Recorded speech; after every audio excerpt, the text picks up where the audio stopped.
ఎవరెవనన్నారు నా కొడుక్కి? ఆమె ఇవ్వనంది. నాకు ఇప్పుడు ఆ అమ్మాయి బ్రాండ్ నాది అని ఓదర కొడుతుంది స్టూడియోలో అంతా తిరిగి. బ్రాండ్ నాది, నా పేరు మీద ఉంది, ఆన్లైన్ పోర్టల్లో చెక్ చేసుకోండి.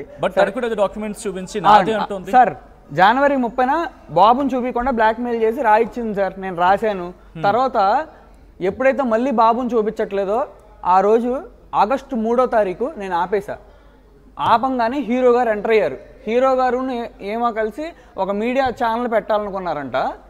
ఆ ఛానల్ పెట్టాలనుకున్నారంట. ఆడికి డబ్బులు కావాలి కదా. నా కొడుకు డబ్బులు ఏంట్రా బాబు నీకు నువ్వు చూసుకో, నా కొడుకు డబ్బులు నీకు అసలు నేను రానివ్వను. ఆడు 16వ తారీఖు కేసు పెట్టాడండి, పెట్టించాడు నా మీద. ఓకే, డౌరీ కేసు, గృహహింస.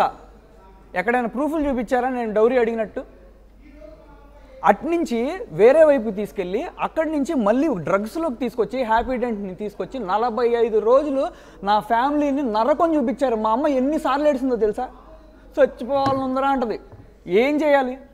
ఒక అమ్మను కాపాడుకోలేని కొడుకుని ఏంట్రా నా కర్మ అని చెప్పి ఆకాశంలో చూసుకొని బాధపడ్డానండి నేను. 45 రోజులు ఎక్కడైనా జరిగిందా సార్? ఏ ఇష్యూ అయినా 45 రోజులు క్యాంపెయిన్ జరిగిందా?